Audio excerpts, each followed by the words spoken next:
All right. But this part we might share. So what got me on this path from a career in brand strategy for big multinational companies and then in consulting, I was noticing that kind of disconnect and that extractive and mechanistic approach to the world, where creativity didn't belong, the human spirit explicitly didn't belong, and nature and everything that made us alive and made life worth living seemed to be external to the things we were told really mattered, and we were told and are still told that our organizations operate like machines, that we operate like machines. We're separate from each other, we're separate from nature, separate from our organizations. And my sense was that that story was not only incomplete, but was the root cause of every major problem in society. So, yeah. So when you say mechanistic, so if how would for you that contrast to static? It's related. A machine is static unless someone does something to it. So there's this fixing.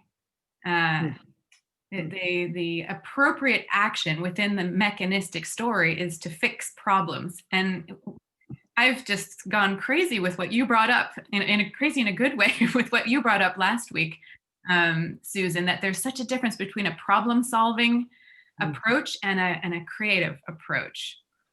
But the mechanistic story tells us it's all problem-solving. You fix things, and even death is failure. So the whole medical approach around death is to fix the person, fix the body, and you fail despite the quality of life. Right, exactly. So there's this whole story that is useful to some extent, but it's not the whole story. It leaves out life, and it's leading us to a cliff, of extinction. Ultimately, it's really disastrous. So there's an emergent understanding that there's more to the story. I'm by far not the only one who's recognizing this more complete story of life and aliveness that includes those things that we can fix, but also includes things that require creativity and emergence and alignment. So I wrote a book about this new story that's emerging and therefore a new era. So my book is called, thank you, Claire, The Age of Thrivability, an era in which we can create the conditions for life to thrive.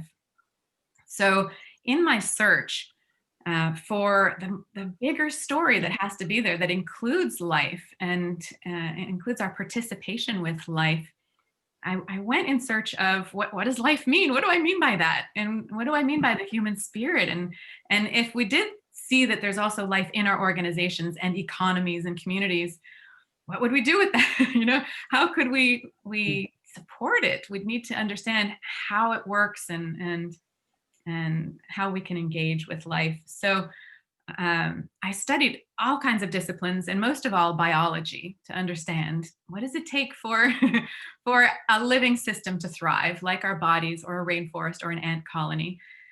And how are those patterns present in our organizations and our projects and our communities and economies? Is there anything we can learn from those other systems and bring into organizations? So I discovered these 4 basic patterns that I talk about as life's universal design principles that are everywhere that there's life, including our organizations. They're obvious once you know what they are. You see them in conversation and in organizations, in projects. So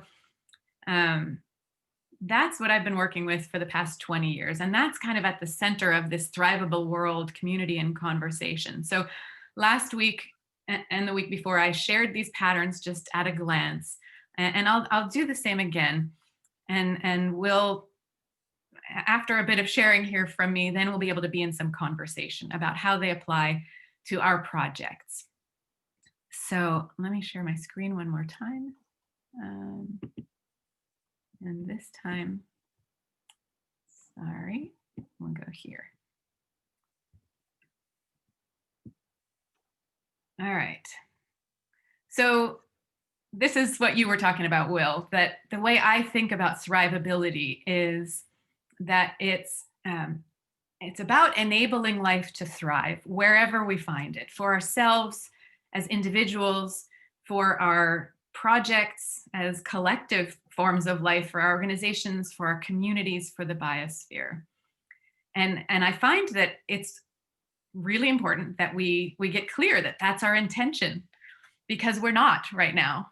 You know, most of human society has its sights set on something far less than enabling life to thrive, things like productivity and profitability and fixing stuff. And there's nothing wrong with those things, but if that's the limit of our intention, then we will continue to fall disastrously short of thriving, of life's ability to thrive as we are now. So I find it's really important in every context to be clear, okay, this is an opportunity to create the conditions for thriving to emerge.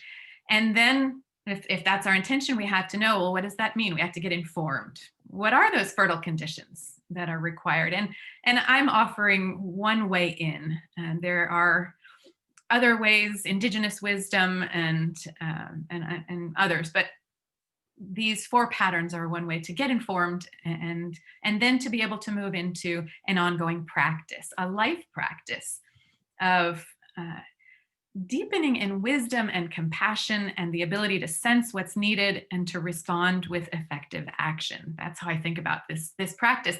And I used to say it's like a yoga practice or a martial arts practice, but now I'm saying it's a creative practice. Really, it's about aligning with life's fundamental creative nature.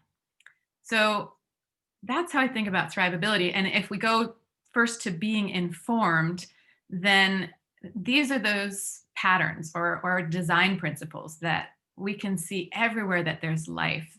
In any thriving living system, there are diverse parts that are connected and supported in patterns and structures of relationship in a way that enables the emergence of a new level of life, a new emergent whole with new capabilities and characteristics that we don't find at the level of the parts.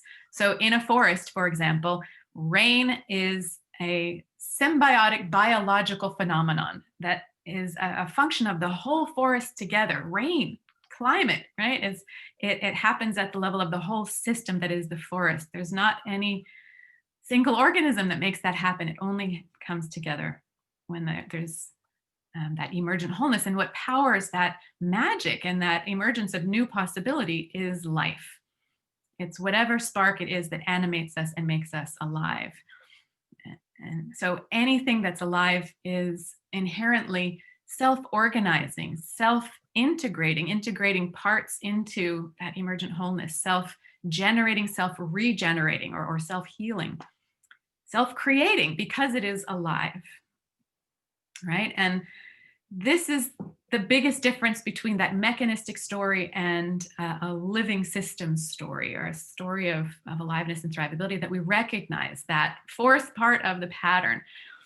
And we don't have to agree what that is or where it comes from, but we have to acknowledge that it's there and that we can't control life because it's self-organizing and self-integrating. And imagine if we tried to engineer a forest. We couldn't do it.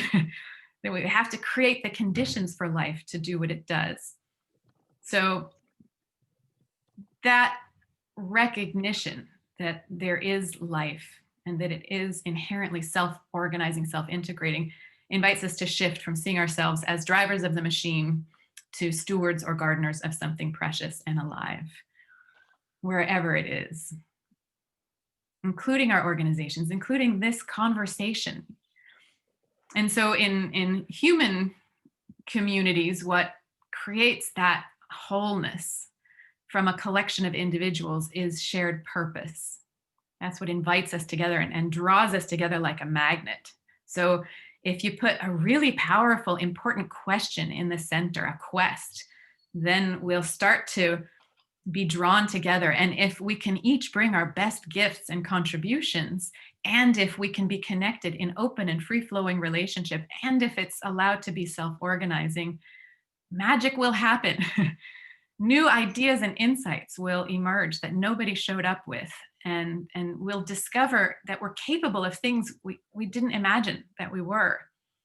We will discover our own heroism, we'll like rise to the occasion. So these are the patterns. And we've started in the series of 4 calls. We started with exploring how we can express our creative participation in life as individual parts, as people, and what that looks like, what supports it. And the biggest thing that stood out for me in that conversation was that we have to first recognize that we are creative beings, that it's not just a hobby that we might choose to participate in or not, to be creative. It's not something that is a title. You're a professional artist. That the sort of starting point is embracing that we're part of this pattern, and that our life practice is to tune in really to life and what it wants to channel through us, and art seems to be an especially powerful way to tune in. Like I talked last week about a taproot that goes down into the ground, and connects us with what this woman, Michelle James, talks about as the source of our creative aliveness. We talked about focusing as a way to tune into the information your body offers up, intentions or sensations, that's a way to tune into life. And that are things that are stereotypically considered creative practices are known to be that because they help us kind of drop away the extraneous things so we can really tune into what's alive and emergent and what's ours to contribute within that aliveness. So then we moved into last week an exploration of interpersonal creative practice. And we noticed that there is no creative practice in isolation, as separate, diverse parts. It's always in some relationship with the world around us. And that seems not only to offer stimulus, that we're responding to, but it gives us courage. We find courage in community. And I think, Will, that was you who pointed that out, and in each other. Someone talked about how in that practice of focusing, it's best done with a partner who can offer witnessing, and that witnessing is healing. It's so interesting, that aliveness in relationship. Khalil Gibran talks about life's longing for itself. It's that as part of this creative practice. So we talked about how these 2 parts of the practice are so interconnected that in order to trust others, to be in creative practice like dance or trapeze, or one of the participants last week was a trapeze artist, you have to trust in that other person, and you have to trust in the world and in life. And kind of the foundation of that is trusting in yourself. As part of your creative practice, figure out how can you trust in yourself enough to trust in life and in the world around you. These are all things that I learned in this conversation that we've been having that I think is fascinating. And then we started to point out, Dave Pendle last week was saying, individual art is important and it's not enough for these times. We need to find ways to be in collective creative expression. The times demand that. We need that level of meaning and impact or influence. So that's what we want to focus on today. And then next week, we'll focus on the real integration of all of them together. But even here, we have to start thinking in terms of integration. Because if we're imagining a project as a practice ground for creative aliveness, then it has to include, how do we invite the individuals to show up with their best gifts, and how do we create patterns of relationships so that there is a project in which, there is that practice ground. So we already have to shift from thinking of our own personal creative practice to thinking of a collective space and stewarding the fertile conditions for the life within that project to thrive. All right, let me pause and just see, how are you guys doing? Does that make sense? And you with me so far? Yeah. All right. So Claire and I originally thought about offering the metaphor of soil to help us imagine a collective project. I talk a lot about soil because it's so important. And we're starting to understand how important soil is. Anybody else know a thing or two about soil? A thing or two? Yeah. Oh, you guys gotta know. Like, life depends on it, right? We can't live without soil. And that mechanistic story and how it shaped agriculture was this industrial approach that has been disastrous. We've got maybe 50 harvests left, and then the soil's done in the world. It's important. And we're discovering that soil is a super powerful store of carbon. So regenerating the soil is the most powerful way to reverse climate change. So it's important. So what we know about soil is that it's made up of diverse microorganisms, individual parts that secrete what's called scientifically snots, slimes, and glues. That's not really the scientific name, but one scientist talks about it that way. So that causes the dirt, which is not alive, dirt is just minerals, causes it to aggregate and form structures that support and connect them in relationship.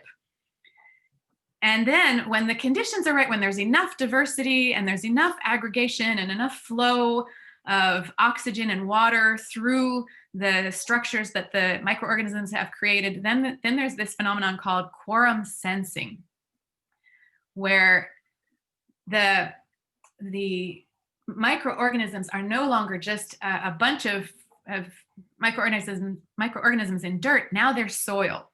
Now they're the living soil. And now there's the capability to hold water and to draw down carbon and to grow plants. And all of that is self-organizing and self-integrating. So I share that because the description on Thrivable World says we're going to talk quorum sensing. So there it is. That's how do you sense what's the story here? What's the project? What are we being called together to do collectively? But then as Claire and I were talking about it, we thought it's kind of hard to imagine, how do I be a microorganism? How do I do snot, slimes, and glues, And you can sort of stretch and imagine it, but Claire reminded me that we had talked about the archetypes that kind of connect with those and map onto those patterns of living systems. And I wrote about them in my book.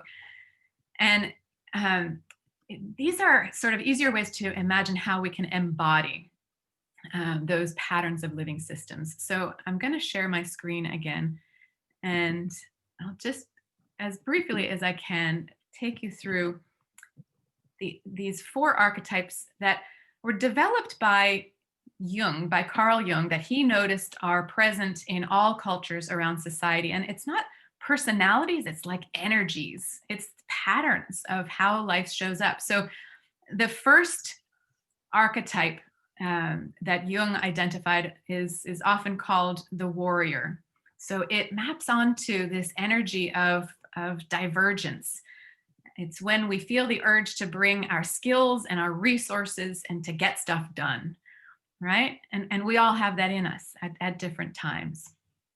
We need it in our projects and in life. So the second archetype is the magician, sometimes called the weaver. It's like the alchemist who brings things together and combines them in a way that makes new possibilities emerge. So this is kind of the energy of the facilitator. It's not that you only bring that energy if your title is facilitator, but you see it most when someone is making connections and relationships and connections between concepts and topics too, to help create clarity in complexity. The third archetype is the sovereign or the king. So this is the energy that invites us into wholeness and a shared story and identity, that we are this together. We belong to this story and identity together. And again, it's not about any one person being the boss, the king, but it's that urge to find healing and wholeness together. And then the final archetype is the enchanter. Sometimes it's called the lover. And this is the energy of festival and transformation. It's the muse. It's the energy of play and art and movement. And this is what invites life in. So enchanter is to sing into being, right? So that's the energy of the jester in a way. And we all have all of these in us, and every project needs all of these, right? So as we think about how do we craft the conditions for creative practice, for any project to be a practice ground for creative aliveness, we have to make sure that we've invited all of these energies in, that we've created the conditions for each of them. Just want to look at the time here. Claire, how are we doing? But you're on mute. Hold on. There we go. I'm here. It's a lot of information. It is. It's a lot of new perspectives on what we could perceive to be everyday life. Our projects becoming not only something that we do because we have to do them, but we do them in a way that we give back to others, and it gives back to us, and we grow through our way of being with others, and of realizing our dreams, and of making things happen. It's a kind of a whole new, it's kind of a big shift, I would say. Mm-hmm. Does anybody have a reaction, a thought to share before we get into a short story where these are present and where we explore them, and then we get into your projects? Susan.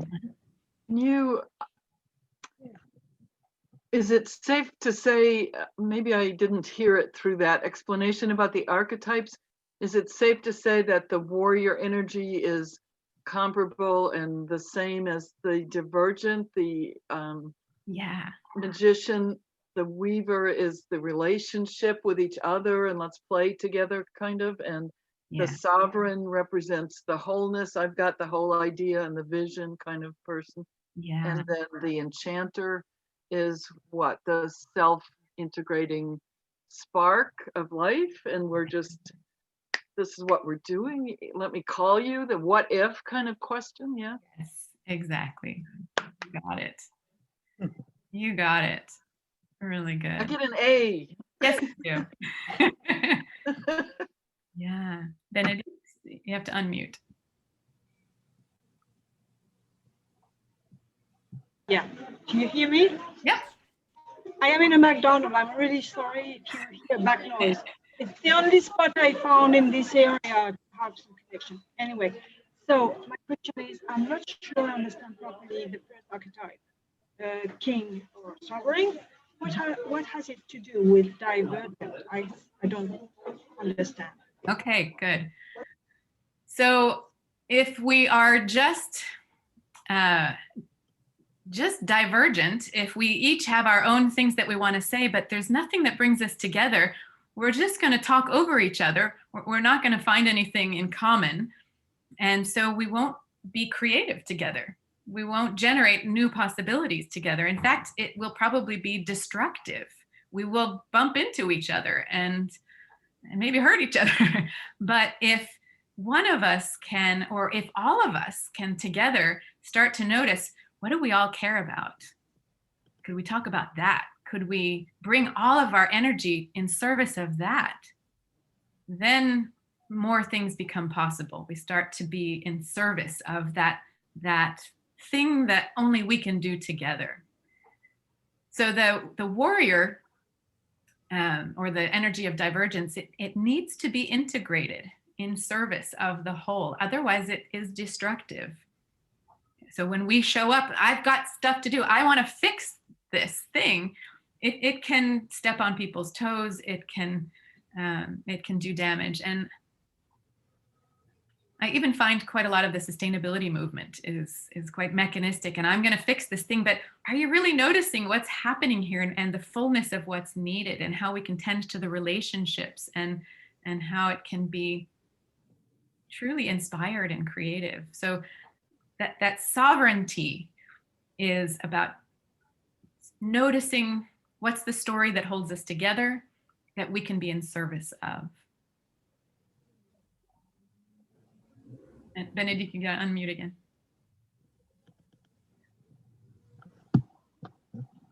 I'm sorry, I keep muting you because it's so loud, so in the background, but when you want to speak, I want to hear it. Uh-huh. Yeah, so, yeah, thanks. It brings clarity to me because, you know, I didn't know what you were understanding by divergent, okay? Mm-hmm.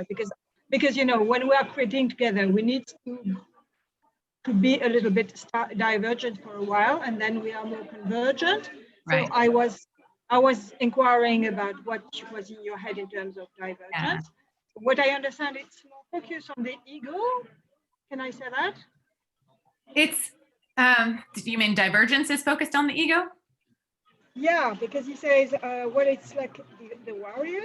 I've got things to do, and I'm just focusing on Right. what's in my head. It's the ego in the sense that the word ego means I am, and that's a good thing. You are, and you bring gifts, and we want them. And we want as much diversity and divergence as possible, but we want it in service of the convergent story and purpose and quest that brings us together.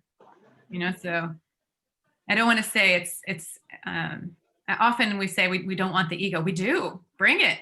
Bring all your stuff, all your quirks, but we have to find a way to bring them in service of the whole, and to be in relationship that supports us in connecting your divergence with our convergent story and wholeness. I understand. Yeah. Thanks. Okay. Yeah, go ahead. Something about what you were saying just now also reminded me of some of the conditions for thrivability, or being in that flow of creativity. A common one being just enough chaos combined with pressure. Yeah, exactly. There's so much paradox involved in living systems. So part of the creative practice is getting comfortable with paradox, that we can be in chaos and order, you know, and how can we hold both? How can we show up in curiosity? Yeah, even though we know we want to go somewhere, can we be open and curious? Susan, yeah? Yeah, so I think in the beginning you brought up intent. Yeah. And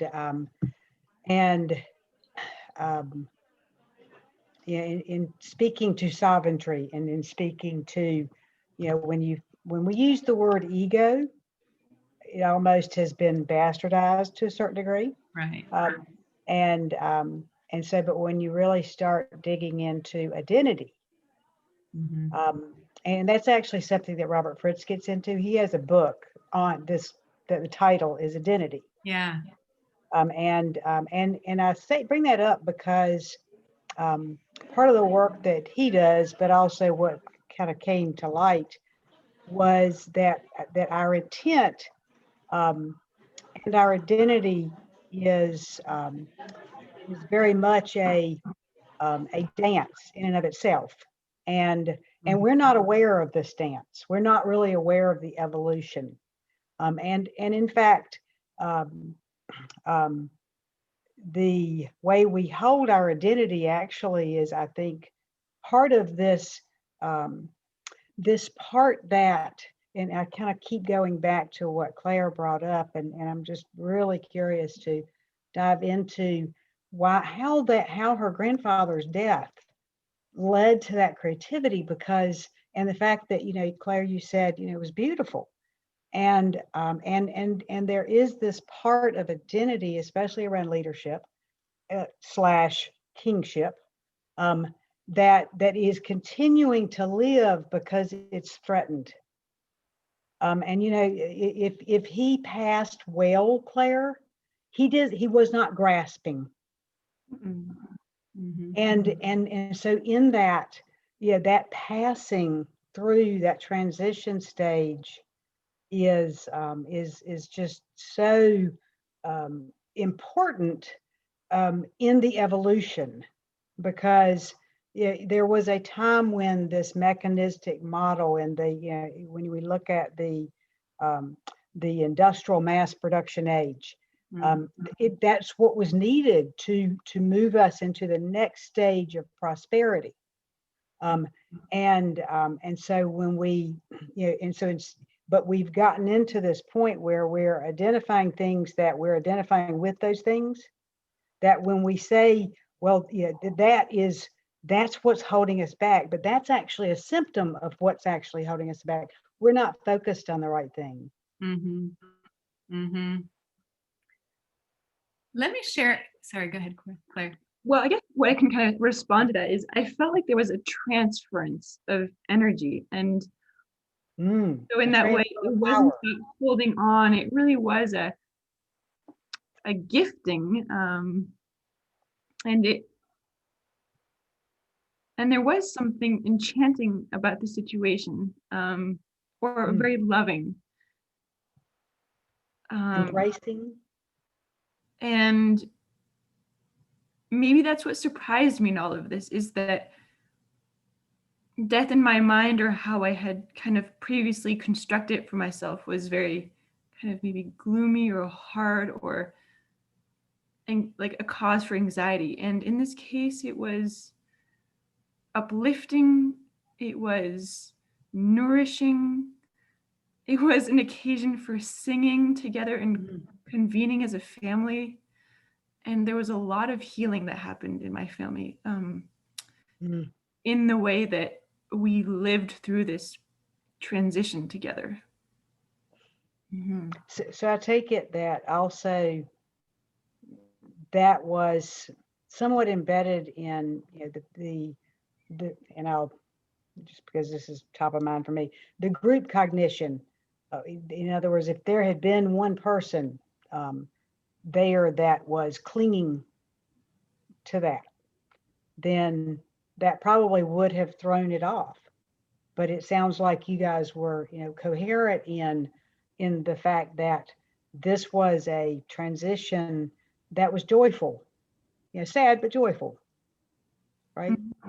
Was that the case? I mean, which is kind of unusual, quite frankly. I guess kind of let the current, you might say, it's like there was a passing of energy, and it's like we all received it felt like that's like, it was a passing of energy, of a current of knowledge. It's kind of hard to describe, but and it allowed us to take perspective on who we are as a family, and evolve. It really comes down to that comes back to the roots. And participating with life, not needing to control it, but supporting the conditions for it to do what it needs to do. I think so. And there really was this moment. I remember I was sitting at this desk, actually, and of course, and I've been sitting at this desk for 9 months now, but but there was a moment where my heart really opened up, and I had this surge of creative energy that happens sometimes. And I just kind of laid down my ideas for a learning journey. and it just kind of, it really like flowed out. And so I'm glad I paid attention to that, is what I'm saying, because I kind of knew that, okay, I need to pay attention to this, and this is a way in which I can express my talents,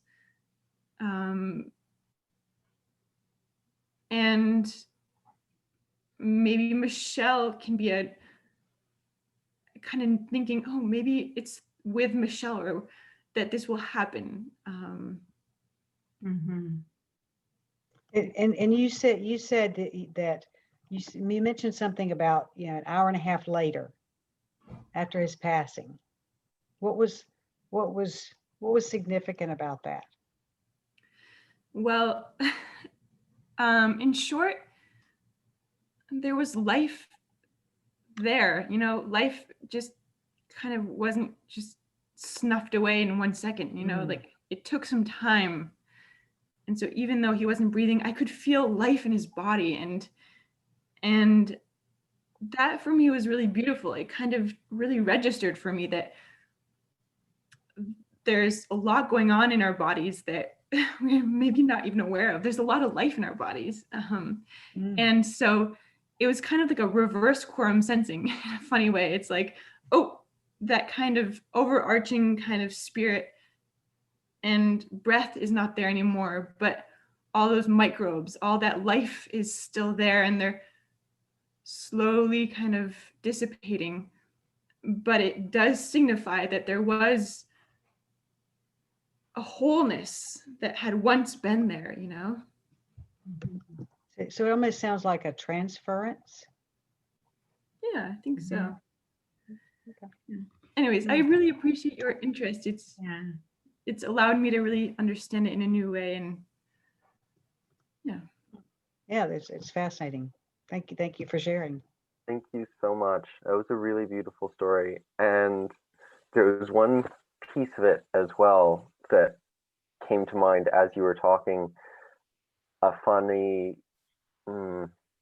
connection, coincidence, maybe not coincidence in language, but you described it as a transference, and it made me think of a term used in the English language of when someone has passed,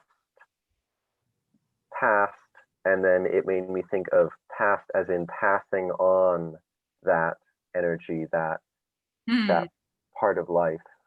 Wow. Never thought of it that way before. Neither had I until I heard Claire talking about They her passed their energy. Yes, exactly. On to the next life. Whoa. I want to offer a pathway into us being in more conversation, and we would like to invite you into pairs. And Liam and Shauna, you'll be in a threesome with somebody else, but paired Zoom windows, to explore how these fertile conditions can be cultivated in a project of yours. And so I'd like to offer some questions that kind of go along with each. Sorry, I'm trying to get the pictures out of the way. There we go.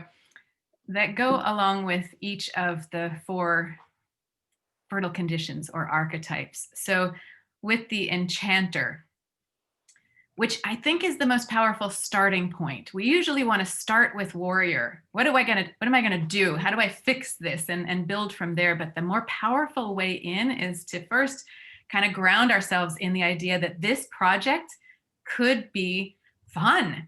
Even death could be joyful.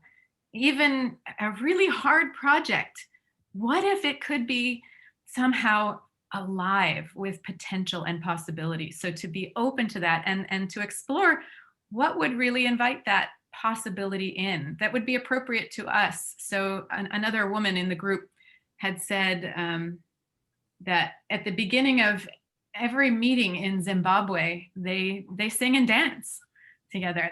That's a fantastic way to start out a project with the assumption that we've got life to invite in here. So in your project you could imagine what would invite it in, and then what's the story that is drawing us together, and what's the best next chapter to it? What would make it a story of triumph and redemption and legacy against all odds? You know, those are the best kinds of stories. And what's the wisdom that's needed? How could your project be informed by that? Because it will make it more creative, more generative, more alive.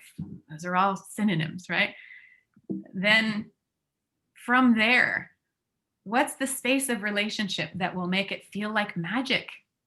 Like magic is happening. How can we support trust and flow and emergence and self-organization? Do we need a rhythm of meetings? Do we need to make sure we have the same understanding of certain terms, certain words? Do we need therapy? What are the things that will make magic possible in the spaces between us?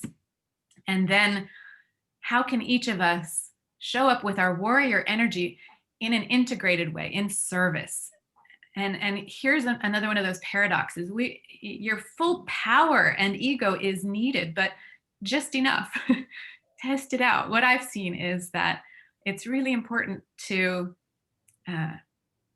bring the minimum elegant, graceful, generous contribution and build from there in order not to overpower. I think of the Knights of the Round Table in the legend of King Arthur, and there's a chivalry.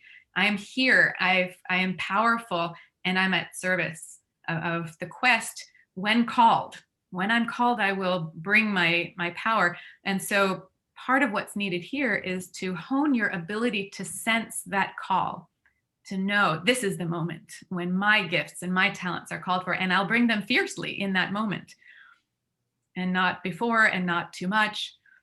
So I want to offer these questions and a bit of space, maybe 15 minutes to be in conversation. We've copied this into a Google document. Claire, would you? It's there. It's there. All right. So I'm going to create breakout. Space for you to write your notes. If there isn't enough you can kind of invent your own space or create your own space for your notes. Mm-hmm. All right, almost there. There we go. So we'll take about 15 minutes and then we'll come back together.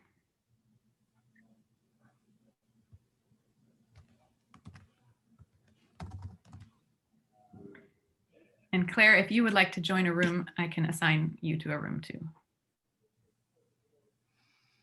I can. Is there the right amount of groups? Are we good? We're good, but it would be fine if you joined. So I've got Benedict and Masa, Liam, Shauna, and Susan Hasty, and then Susan Holiday and Will. Okay. I can go with Masa and Benedict, or I can stay with you if you would like company. Or Okay.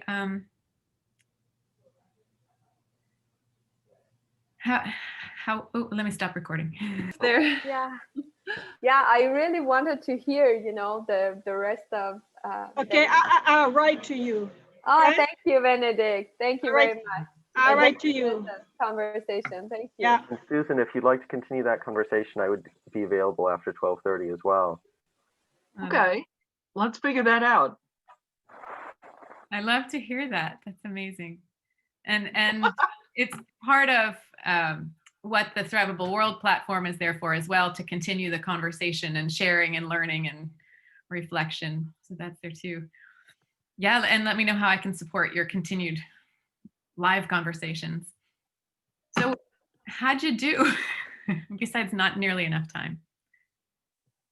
Definitely. Maybe we can find a couple words each to express what we lived in the breakout room. I was amazed at how perfect a connection it was, because Will has experience with what I wanted to talk about with my project, and just at the end I got to give a little snippet of I have some experience with what he wanted to talk about. So Great. the random connection was really alive and well. Oh, nice. Oh, This wonderful. is the same for us, you know, Benedict and I. And when I started talking, I was like, I'm a warrior. She was like, yeah, I am too, you know, like, so we are in the same page. It's so nice. Really good. And it's useful to recognize that, and maybe to find people who have complementary urges and energies, and to know that you have all of those patterns and archetypes in you. So sometimes you can choose to test out being more of the magician or more of the sovereign if the project needs that of you. Yeah. Liam and Shauna, I'm so curious how you guys are doing. I mean, this has been really, really fantastic to experience all of sort of like a fire hose endeavor. And everything at once. Yeah, it was really, really wonderful. Thank you, Susan, for like helping also to bring us up to speed even more in those past few minutes. Yeah, this has been a really, really useful way to think about creativity for me anyway. I don't know about you, Shauna. Yeah, it is interesting to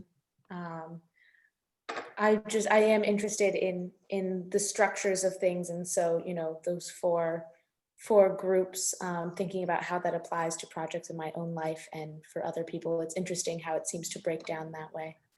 Mm-hmm. When I first started to notice those patterns, I freaked out because I was like, I'm definitely imagining things. I'm losing my mind, but it's how life creates itself. Then of course you'd see it everywhere. Yeah. And Susan, what about you? Susan Hasty? Yeah, and yeah, to kind of add on to that is the synchronicities.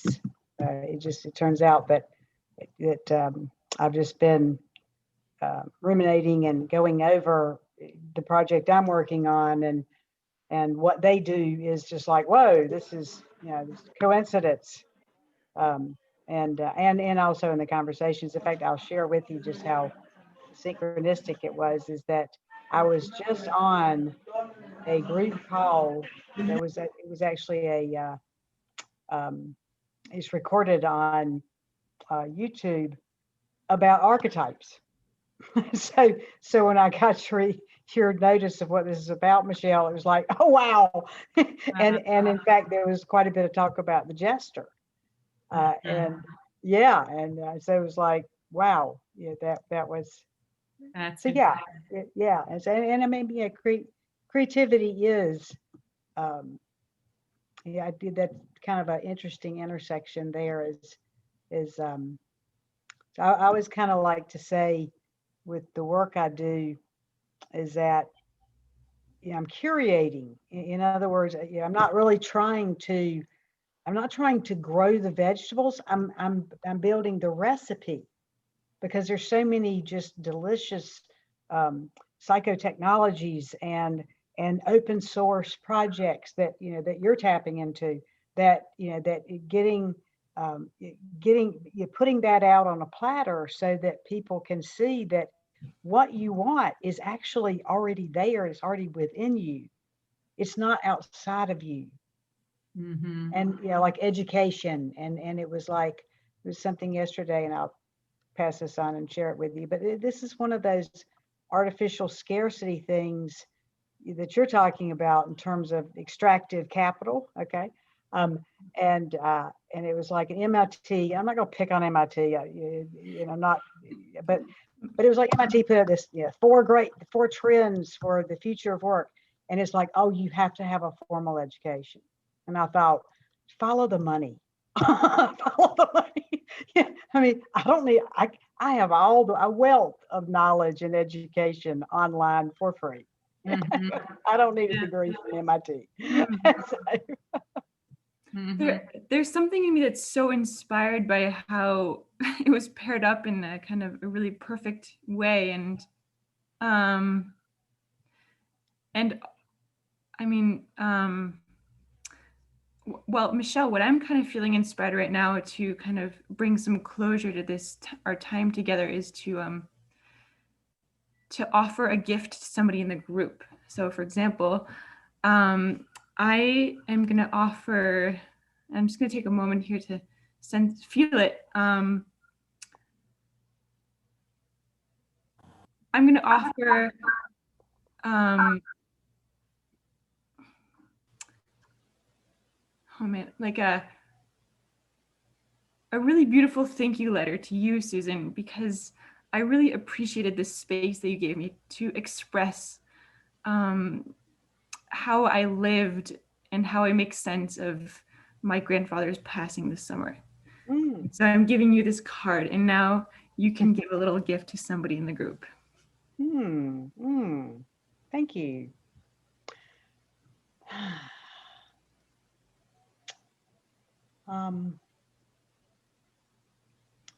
So I guess the obvious is that I have a card and a gift for Michelle for making this space available, and inviting people to share her gifts in an open way. Michelle. And what does your gift look like? What is it?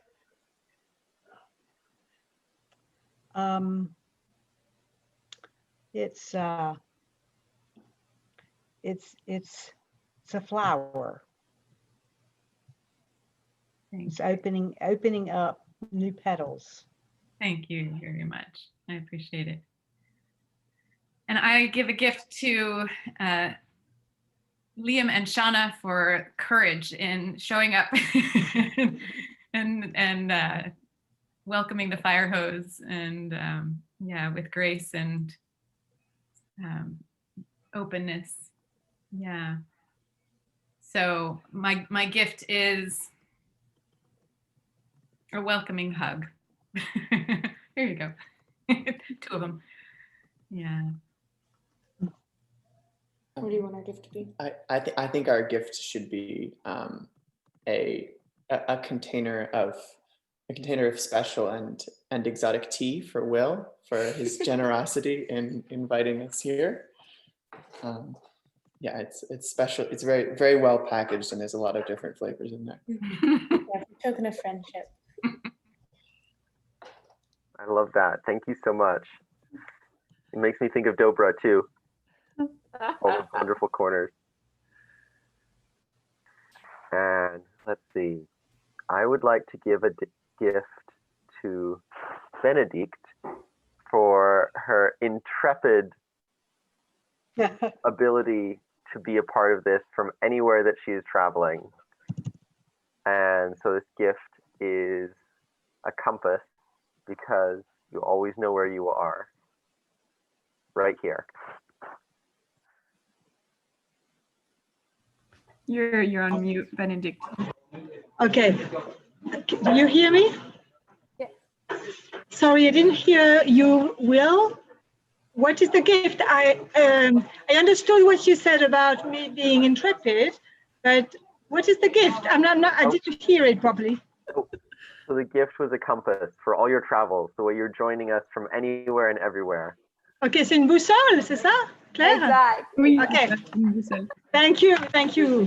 I try to be in contact with you wherever I am, but sometimes it fails. It just fails.